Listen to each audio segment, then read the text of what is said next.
Subhanallah.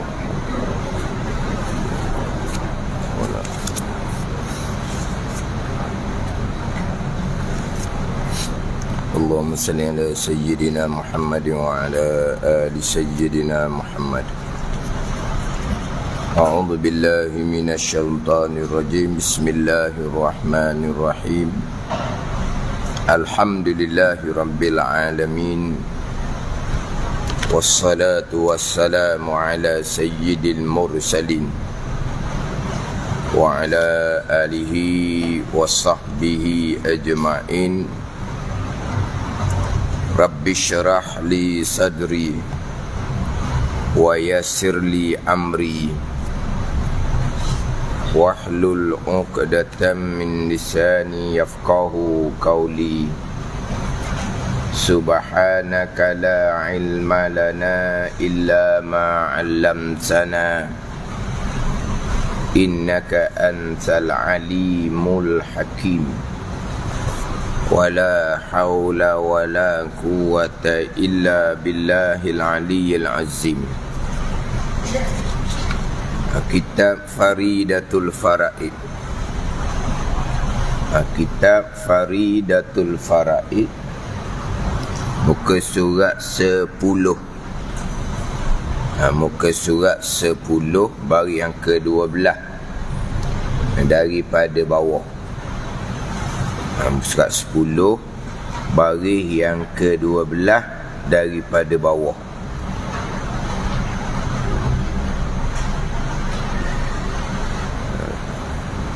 Qala al-muallifu rahimahullahu ta'ala wa nafa'ana bi'ulumihi amin.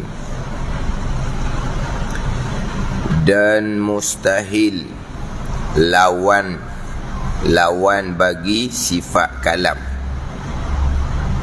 Dan mustahil lawan bagi sifat kalam, iaitu lawan bagi sifat kalam kelu. Kelu dengan makna bisu. Kelu di sini kelu dengan makna bisu, yang mana terkadang kita kelu ni dengan makna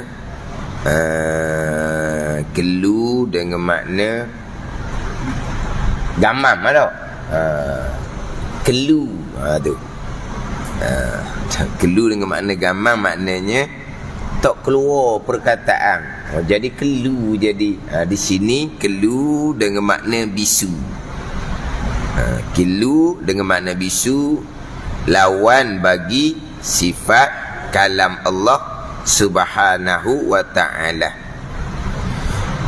Atau ada huruf atau ada suara dan umpamanya. Umpama huruf dan suara pada kalamnya, kalam Allah yang qadim. Tiba-tiba di sifat kalam Allah yang qadim ada huruf, ada suara. Dan umpamanya, umpama huruf dan suara, ada huruf, ada suara dan umpama ni pada kalamnya, kalam Allah Subhanahu wa ta'ala, kalam yang qadim. Sifat kalam Allah Subhanahu wa ta'ala.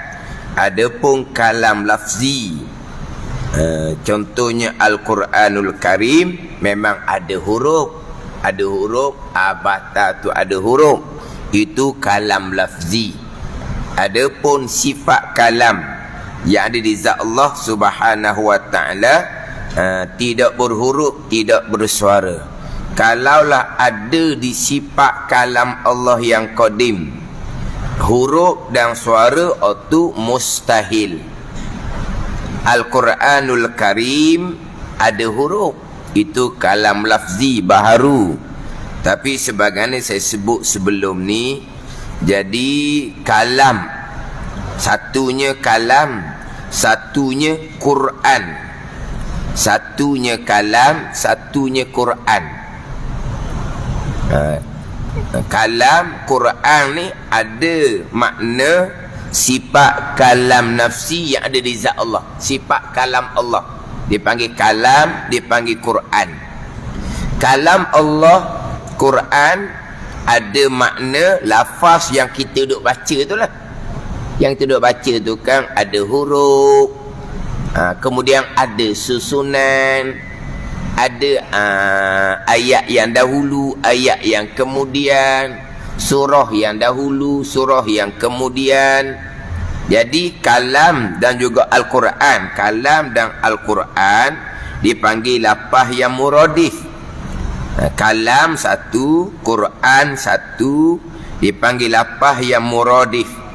Dua lafaz yang berlainan tetapi makna yang sama. Contoh kita lafaz muradif, dua lafaz yang lain-lain tapi satu makna. Biasa hok tunggu sebab misalnya buah nyo dengan buah kelapa. Buah nyo perkataan lain, buah kelapa perkataan lain, tapi barang yang sama. Kalau bahasa Arab dipanggil lafaz yang muradif. Lafaz muradif ni lafaz yang berlainan tapi satu makna. Lafaz yang mushtarak, lafaz yang mushtarak ni satu perkataan tetapi banyak makna. Dia panggil lafaz mushtarak. Satu perkataan tetapi daripada satu perkataan tadi tu ada banyak makna. Macam contohnya dalam ni contohnya istiwa. Contoh istiwa. Istiwa tu satu perkataan, satu lafaz, satu kalimah tetapi ada belas makna. Tu contoh. Ada istiwa makna julus, ada istiwa makna duduk.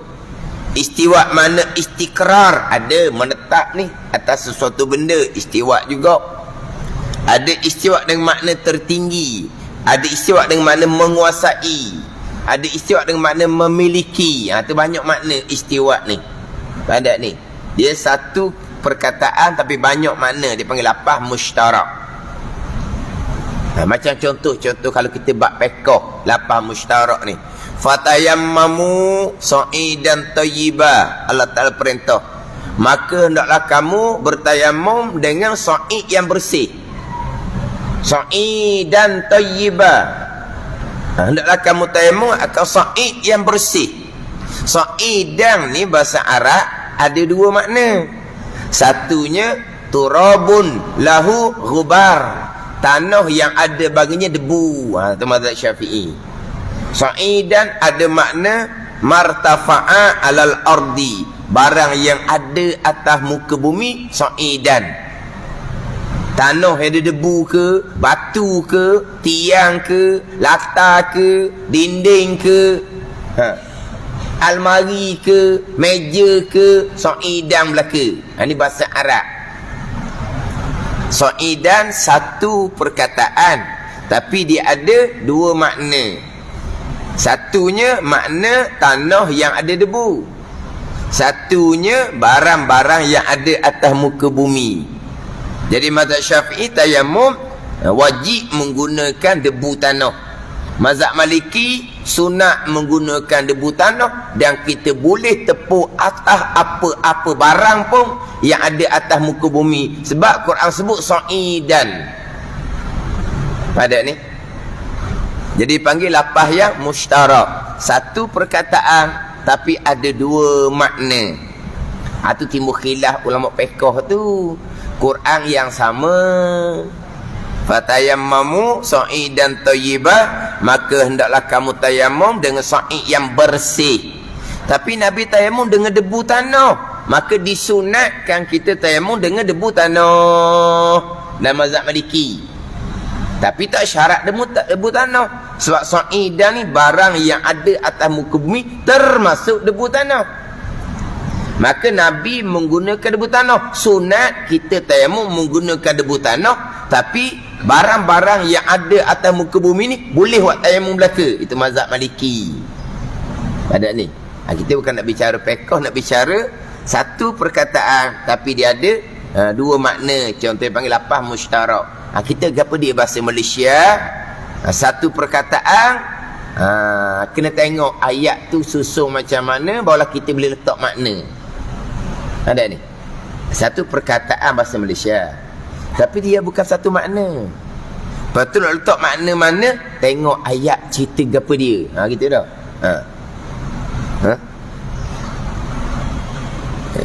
Satu perkataan banyak makna. Mana? Malaysia, bahasa Melayu. Contoh dalam ayat Qurannya, fatarabbasna bi anfusihim salasata quru wal mutallaqat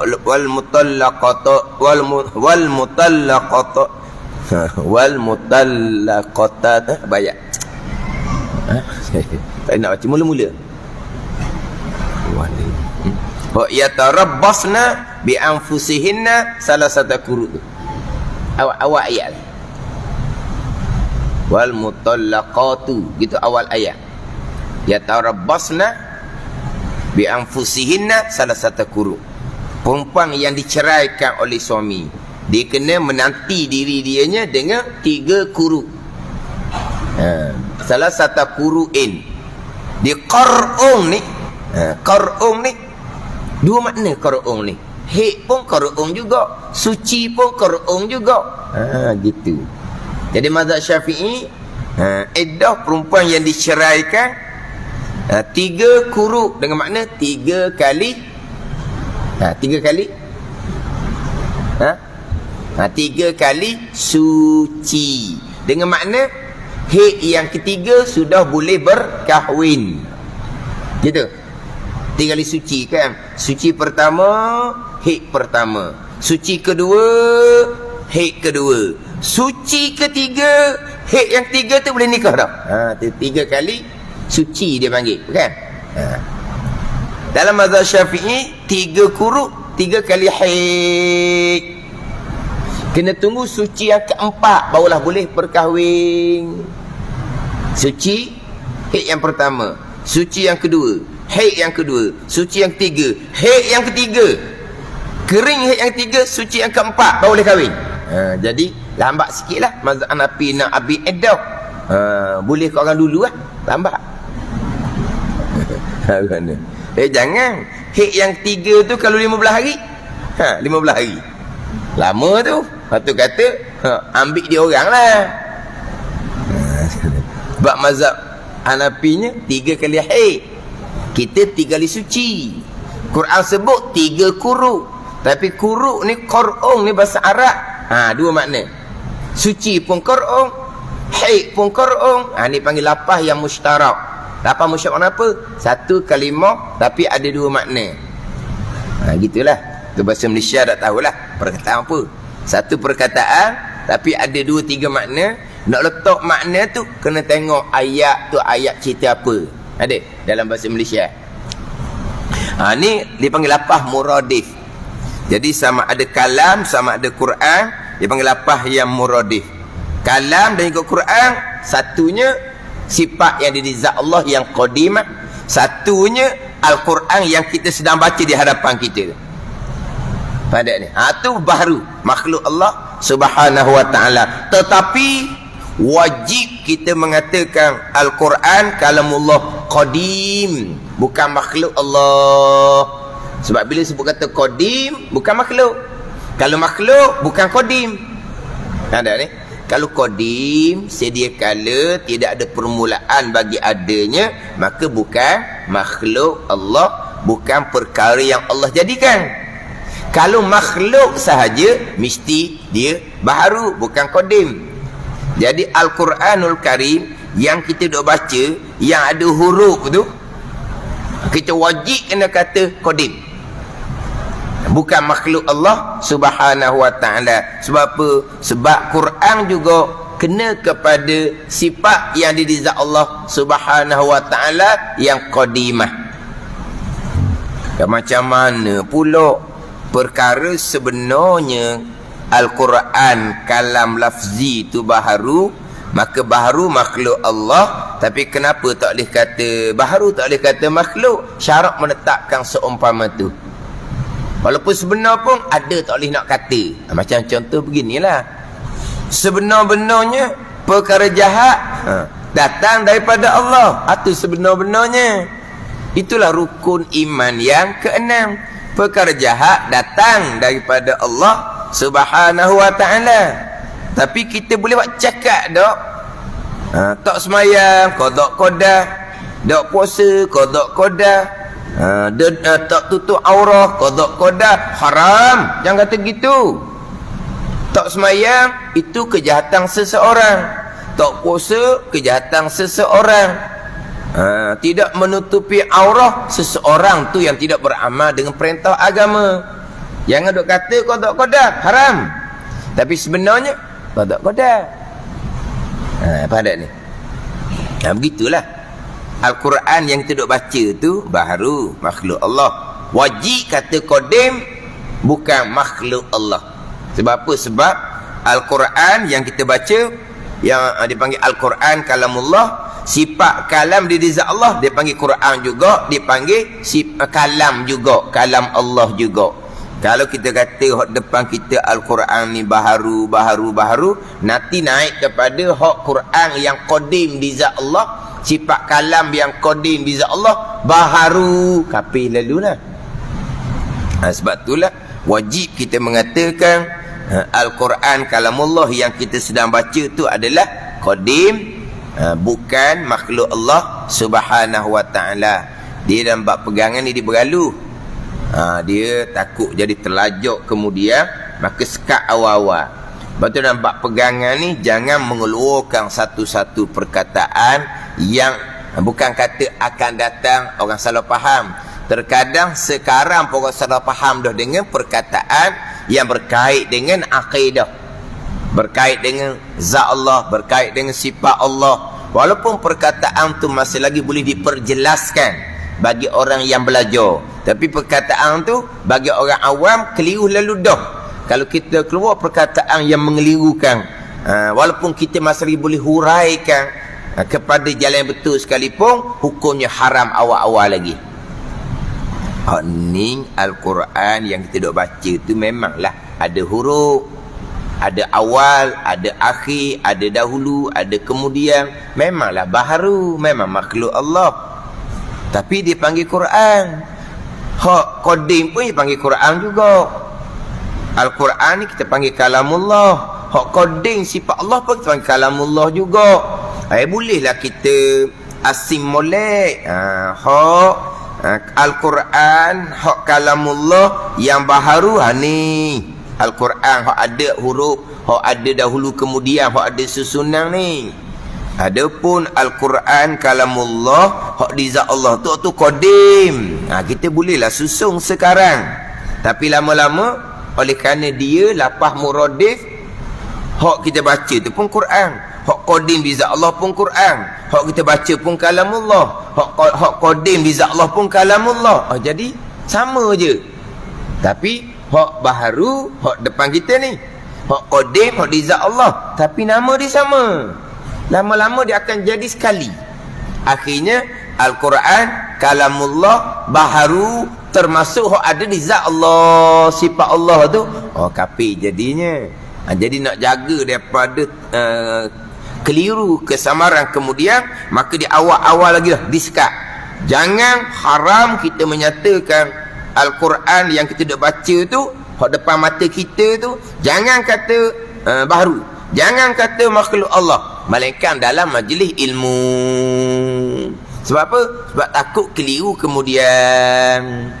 Kalau kita berkata-kata berkaitan dengan zat dan sifat Allah, berkata-kata di permulaan tu keliru dah, tapi walaupun boleh diperjelaskan bagi orang yang belajar, tu sama telahlah haram awal-awal. Kalau mengelirukan, walaupun boleh dihurai, ni contohlah. Keliru ke tak keliru? Kalau tapi pertanyaan tu pertanyaan yang nak bawa pada kekeliruan dah. Apa hukum belajar sifat 20? Ni. Kalau kita jawab wajib, sifat 20 ni masih Imam Syafi'i tak ada. Berdosa Imam Syafi'i kan tak belajar sifat 20. Nak pergi situ. Kalau kita kata tak wajib, Macam mana kita nak mengenal Allah? Kalau tidak boleh kaedah sifat 20. Ikut kaedah hak yang kata tu lah. Al-Quran dan hadis ikut kaedah dia lah. Bab pegangan nak ikut kaedah seseorang, satu-satu kumpulan.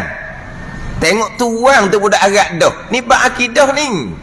Kaedah sifat 20 ni diguna pakai 1000 tahun lebih dah.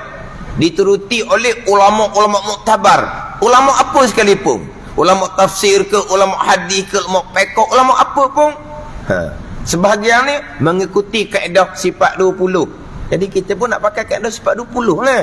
Sebagaimana jalanan orang-orang terdahulu. Kita pakai kaedah Quran hadis lah. Nak turut siapa? Nak turut orang-orang berkenaan sekarang lah. Tengok muka dak percaya dahnya. Ni bab pegangan ni. Faham tak?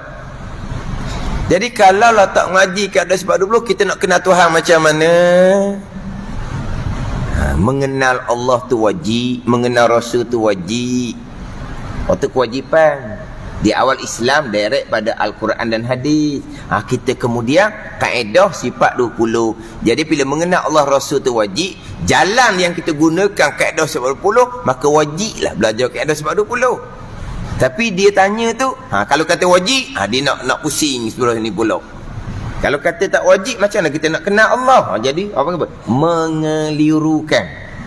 Tapi kalau dia kata belajar sifat 20 tak wajib, kita boleh hurai. Nak menyatakan kata dia tak salah, kita boleh hurai. Ada seseorang dia menyatakan bahawa belajar sifat 20 tak wajib. Betul tak kata-kata dia tu? Kita boleh hurai.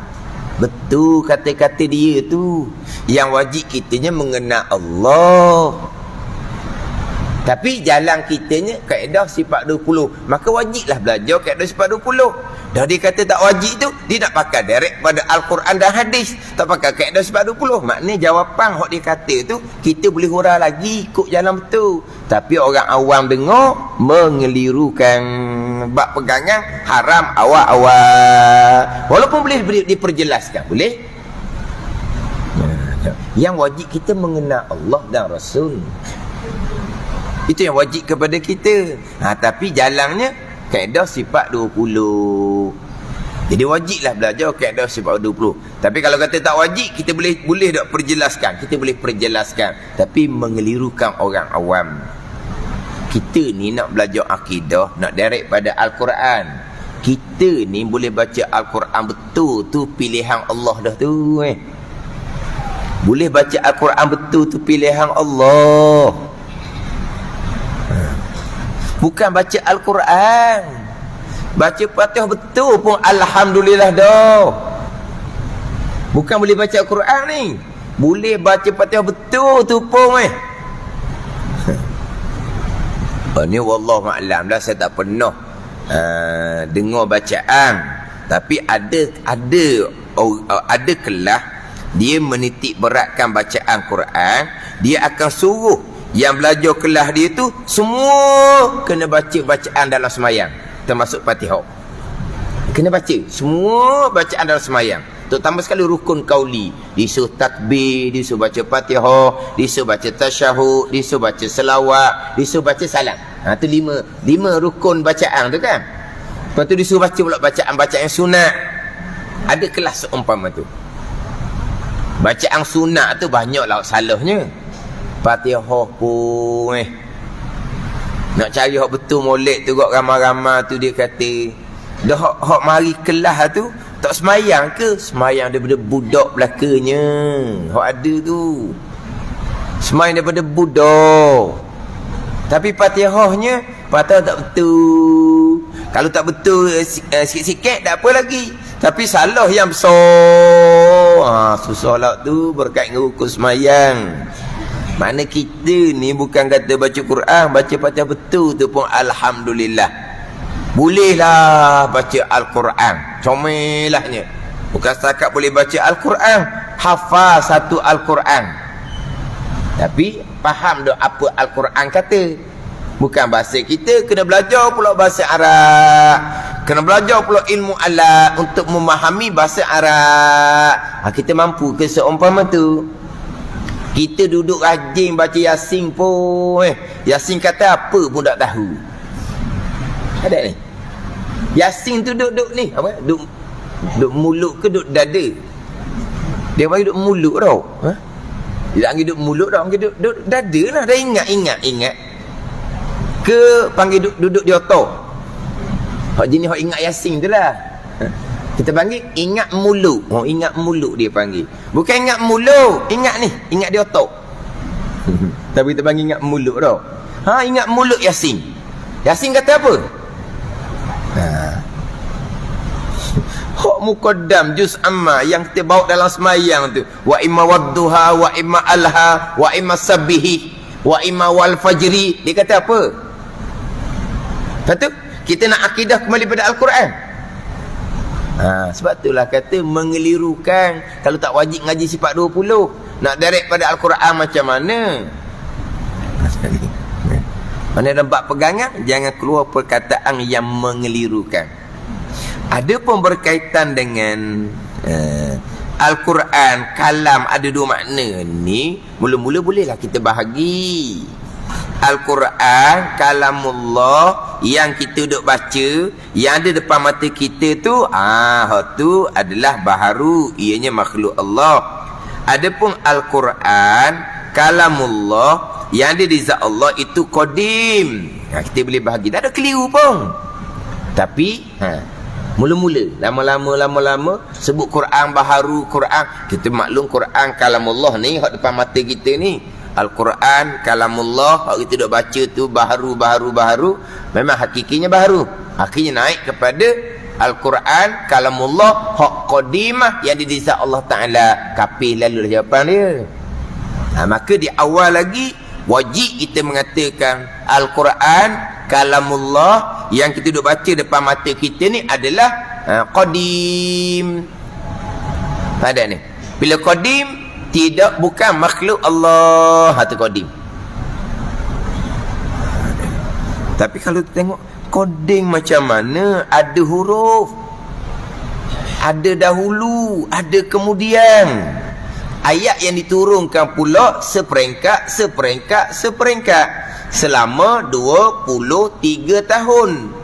Ada ayat yang makkiyah yang diturunkan sebelum hijrah ke Madinah. Ada ayat madaniyah yang diturunkan selepas Nabi hijrah ke Madinah. Mana ada dahulu, ada kemudian, diturunkan selama 23 tahun. Itu qadim. Itu baharu, makhluk Allah. Tapi wajib kata qadim, wajib kata bukan makhluk Allah. Ni kewajipan kita ni. Walaupun sebenar-benarnya ianya adalah baharu dan ianya adalah makhluk Allah.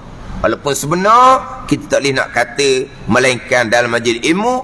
Contoh tadilah perkara jahat memanglah qada qadar, tapi boleh ke kita kata perkara jahat tu qada qadar? Majlis ilmu bolehlah, kok luar jangan.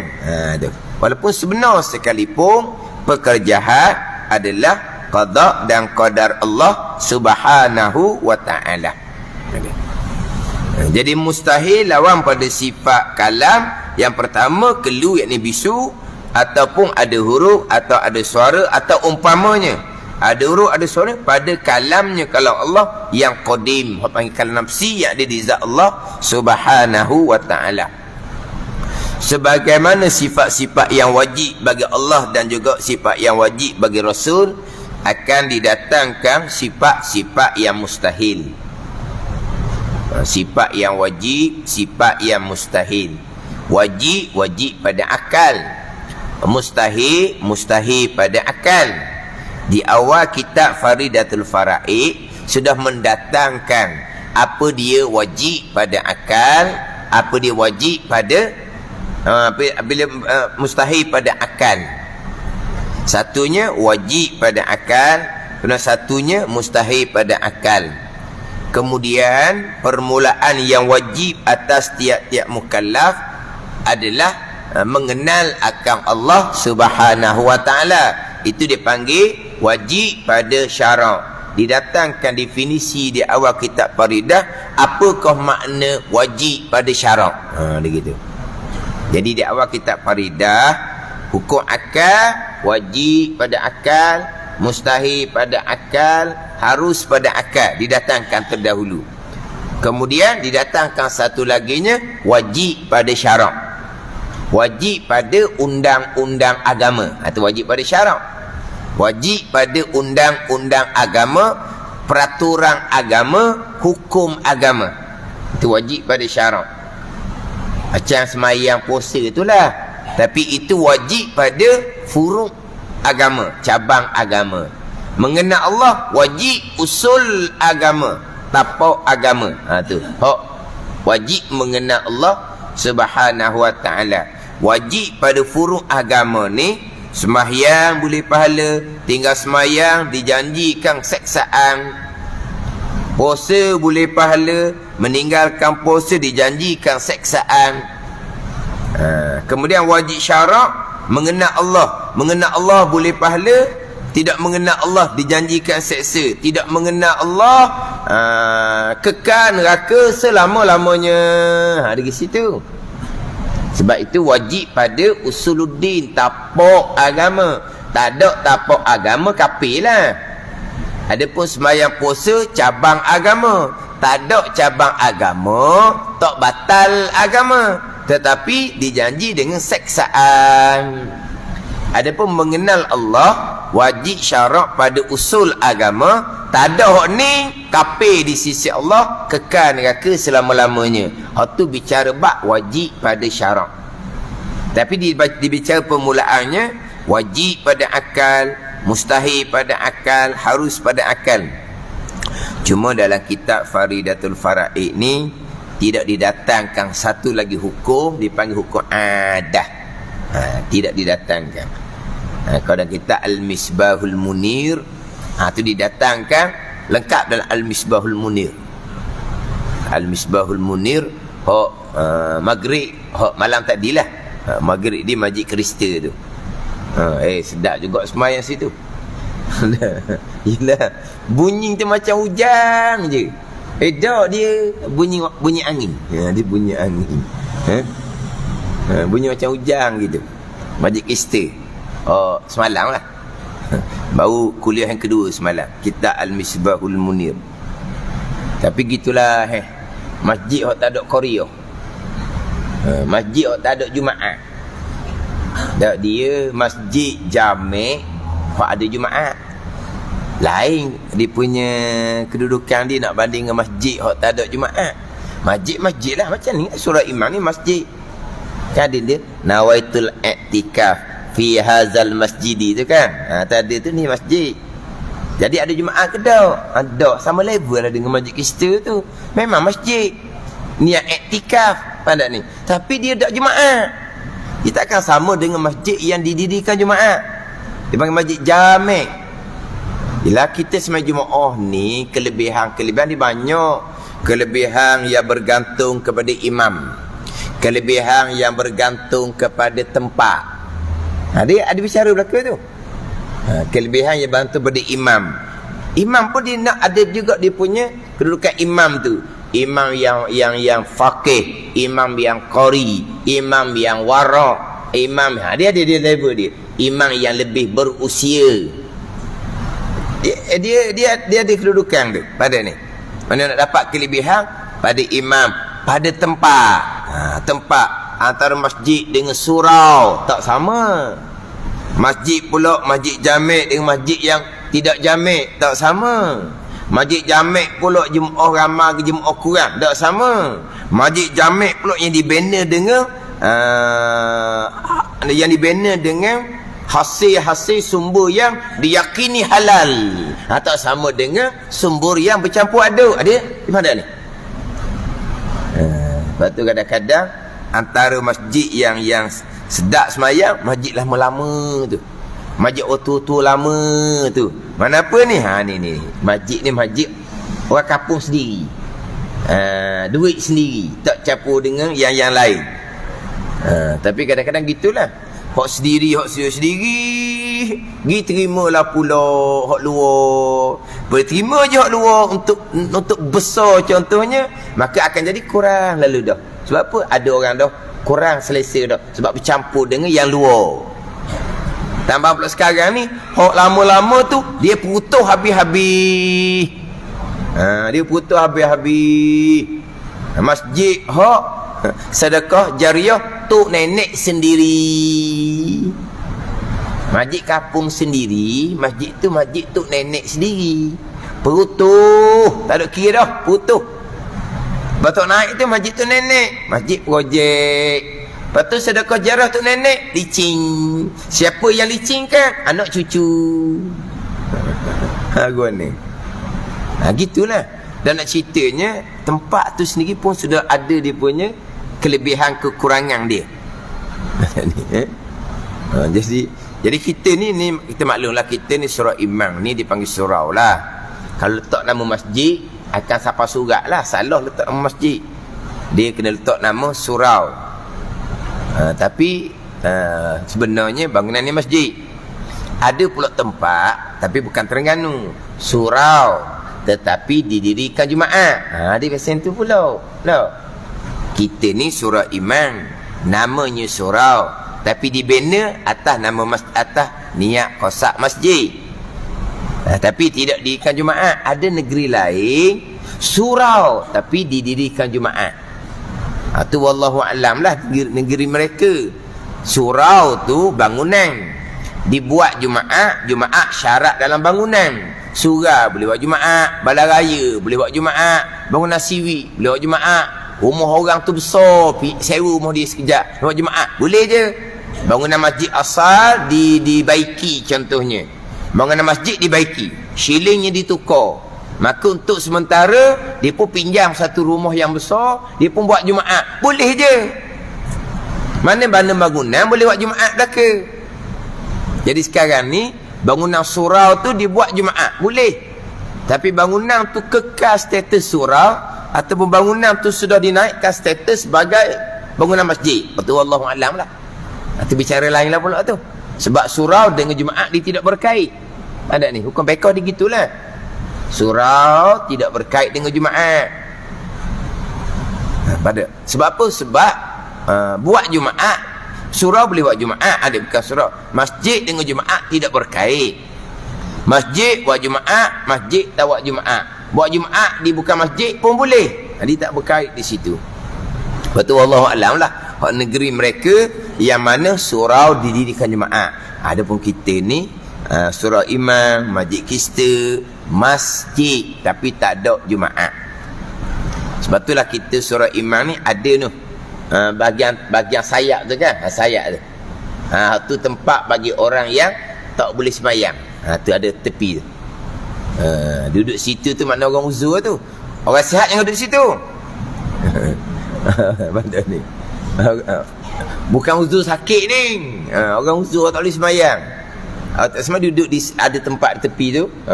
Orang yang sihat boleh sembahyang, yang duduk situ sebab situ tak boleh iktikaf. Duduk di tepi tu, tu tak boleh iktikaf. Tak boleh sembahyang sunat tahiyatul masjid. Kena masuk dalam lah. Orang hak tak uzur ni iktikaf. Sebab apa? Ni masjid. Tapi tak Jumaat. Macam masjid kita, masjid tapi tak Jumaat. Jadi gitulah. Dia Jumaat 5 waktu situ tu. Tanya dah, kalau Jumaat subuh berapa orang? Jumaat subuh biasanya kalau tak ada orang luar mari semayang, 3 orang lah. Tok Imam, Tok Bilal jaga.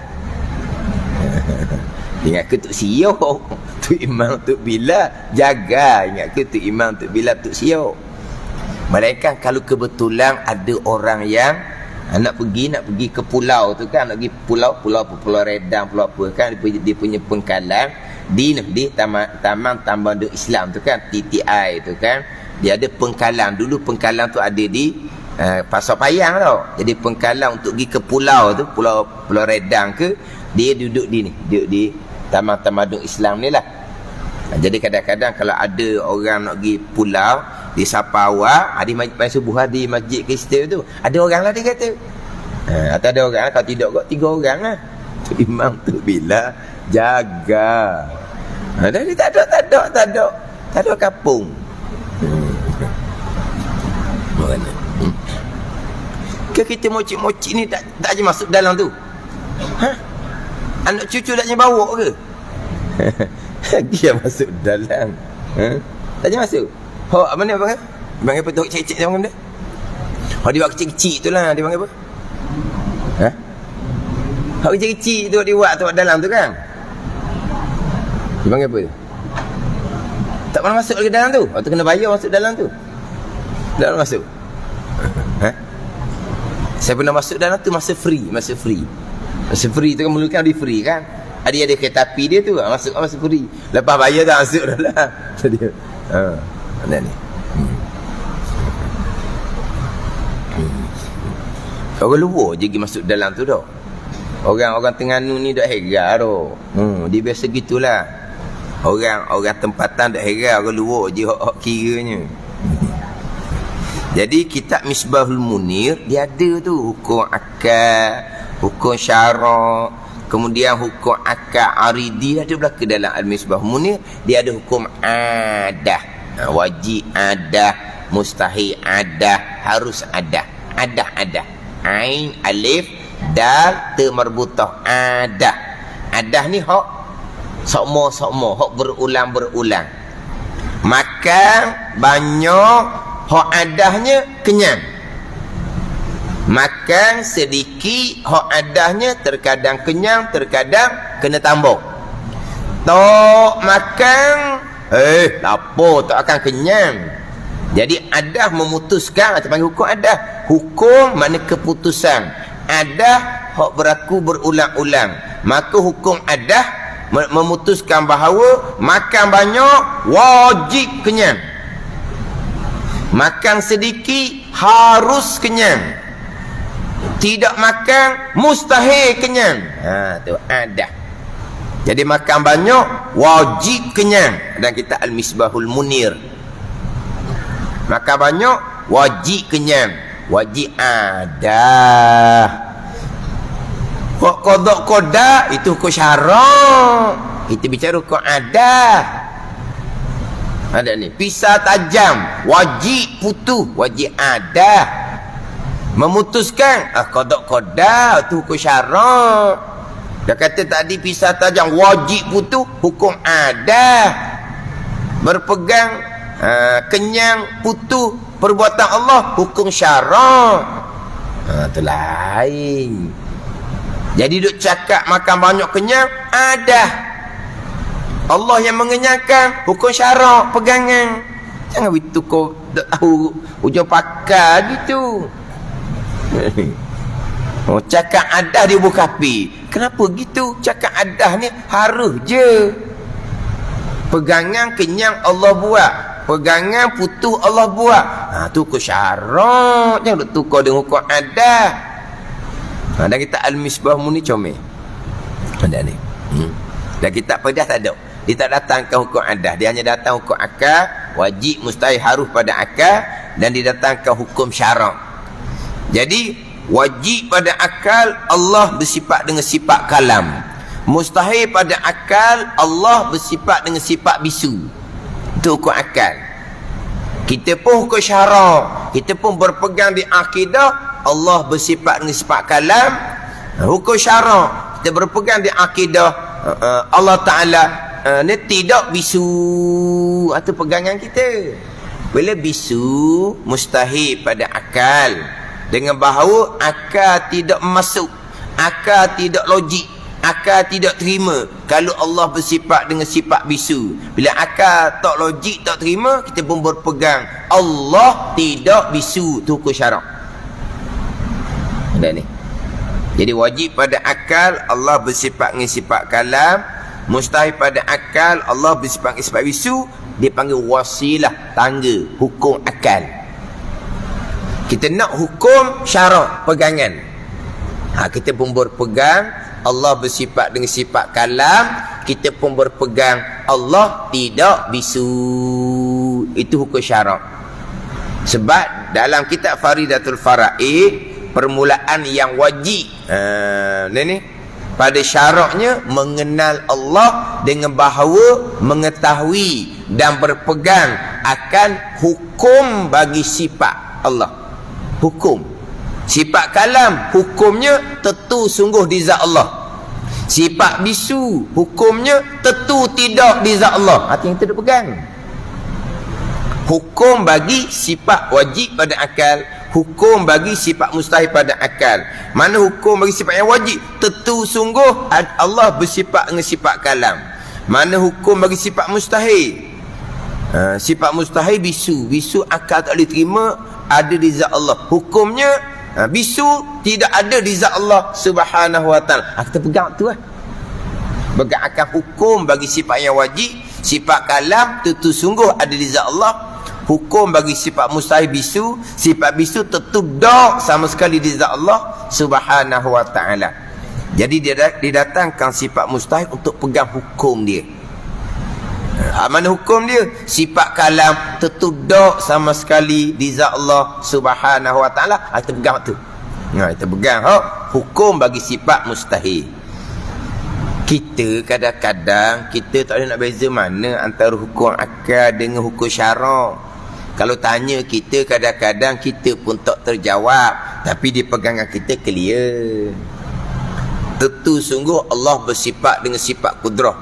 Lemah Allah tentu dak sama sekali. Ni di sinilah ni. Kita pegang Allah bersifat dengan sifat ilmu.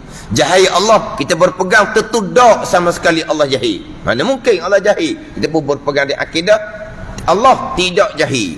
Allah tidak mati. Allah tidak pekak, tidak buta, tidak bisu. Ni kita pegang.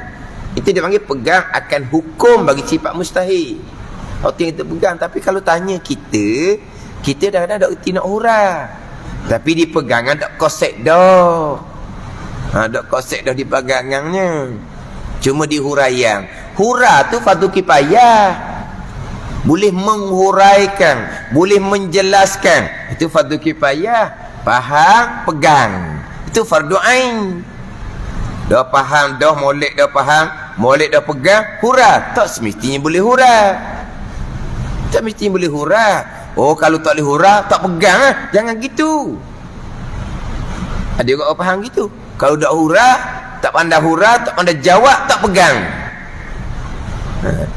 Kalau kita katalah buat ujian akan ni ilmu tauhid. Orang ni nak kira. Di jawapan tak pandai nak jawab. Kita nak kata tak ada pegangan ni, tak boleh. Tapi kalau sekolah-sekolah mata pelajaran tauhid, kalau ada pelajar tu jawab tak betul, cikgu kena bimbang. Tapi nak kata pelajar ni akidah tak ada, tak boleh nak kata. Dia tak pandai nak cerita, tak pandai nak jawab, tapi dia pegang. Cuma kalau jawab tu tak betul, hak gurunya kena tahu kebimbangan lah. Takut jawab pun tak pandai, pegang pun tidak. Takut situ. Dia kena ambil perhatian lah, ambil tanggungjawab. Tapi ustaz nak kata, ni dalam ramai-ramai ni, hak ni pelajar ni sebab dia masa periksa tauhid ni, dia markah paling tinggi. Dia hak paling comel akidah. Tak boleh nak kata gitu, cuma dia boleh jawab.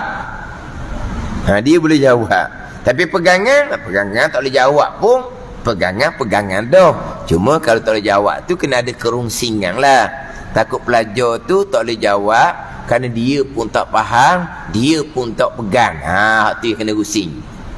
Sebab dia budak-budak. Kalau kita orang tua tak pelik. Budak-budak tu dicergas sikit. Kalau orang tua ngaji-ngaji faham. Lepas tu pegang. Nak urang macam mana sebab kita tak pernah bercerita. Masa kita belajar pun tak pernah dilatih supaya bercerita. Lain kalau belajar, okey. Nak mulakan kelas minggu ni, kena masing-masing bangun, kena hurai balik hak kuliah minggu lepas contohnya. Kalau berlatih gitu boleh bercerita dah. Kalau latih gitu dak mari awal-awalnya. Dak mari awal-awal. Kita nak mula kelas minggu ni, hak minggu lepas, bangun, hurai balik minggu lepas. Tak marilah. Tapi kalau buat gitu barulah kita pandai bercerita. Tapi nak ceritanya pandai bercerita, pandai menghuraikan, pandai menjelaskan, itu fardu kifayah. Perlu ni sebab kita nak hurai pada anak cucu. Fardu kifayah pun perlu. Takkan kitanya setakat tak apa dah. Kita faham pegang segi tak apa dah. Tak pandai nak hurai pun tak apa. Dah nak cucu kita siapa nak huraikan? Anak cucu kita siapa nak jelaskan? Ya, anak cucu kita ikut ayah mak dia pergi masjid juga maghrib di tempat mereka. Ya, maghrib di tempat mereka mengajar dak kitab tauhid sifat 20. Kena ambil kira pula. Kadang setengah tempat ni ceramah gitu je, hadis tafsir ceramah gitu je, maklum sangatlah. Ada ni di bandar-bandar besar tu, yang mana orang cerita seumpama tu, dah kita tengok pula di penjara jual, memang begitulah perjalanan dianya. Tauhid tak ada. Satu masjid besar tu tauhid ada, Faridatul Faraid sekali sebulan tauhid, kitab Faridatul Faraid sekali sebulan. Dia nak cerita ke apa sekali sebulan? Padat ni. Jadi kita orang tua lah. Dah tengok dalam FB tu, orang foto ni lah, orang tua. Oh, dia punya cerita hot sifat 20 tu kok. Mana kita dengar tu galik tu dengar. Dah dengar slang dia, lorak dia tu kan, sedap dengar lorak dia tu kan. Lorak dia tu ada seni, lorak dia tu. Dia lorak ni ada hot lorak yang kita suka dengar. Suka dengar. Suka tak dengar lorak Ulu Terengganu? Suka? Nak tahu lah Ulu Terengganu, pergi pasar kalau berang. Dengar mokcik-mokcik dia cakap. Dia duduk cakap. Orang Bandung nganga. Orang Bandung nganga. Saya duduk pada Bukit Bading, ada orang Ulu di pada Bukit Bading. Faham apa yang orang tu cerita. Tapi jangan laju sangat. Laju sangat tak faham kau. Tapi kalau orang Bandung dengar tak faham. Tapi suka dengar dia punya seni dia tu. Dia seni dia. Sama juga orang foto ni, dia cakap tu dia ada seni dia. Jadi ada dalam FB tu orang tua, dia bukan di kitab depan, dia cerita sifat 20. Orang tua dia hurah sifat 20. Makna pandai. Biar duduk tangga tu lah kitanya. Walaupun boleh menghuraikan tu fardu kifayah, kita duduk belajar lama dah. Itu tak boleh nak hurah juga. Tahap tu je kita yang Tuhan beri kita. Alhamdulillah. Kita kena tekan lah, supaya anak cucu tu belajar, jangan tak belajar. Mak tu ni duk dengar sangat, untuk pegang sendiri je, tak pandai nak cerita. Kamulah kena belajar sendiri. Kadang tu je lah kita dakwahnya. Kita memang kopayang kita setakat faham pegang sendiri. Maknanya untuk kita nak hurah tak pandai, dakwah kitanya, kita nasihat mereka supaya belajar tauhid molek. Itu usuluddin, itu pegangan. Dia gitu. Payah juga nak hurah, nak cakap payah. Tu tak ada masalah tu, tak jadi berdosa.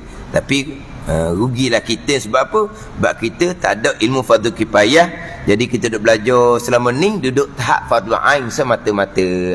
Alhamdulillah, faham, pegang, gitu lah. Dan dalil kalam itu firman Allah Ta'ala, wa kallamallahu Musa taklima. Jadi dalil bagi sifat kalam, didatangkan dalil nakli ayat Al-Quran, barulah di bawah tu didatangkan dalil akli, dalil akal, sebagaimana sifat sama dan sifat basar. Wa huwas sami'ul basir. Jadi sama basar didatangkan dalil ayat Al-Quran, kemudian boleh didatangkan dalil akal.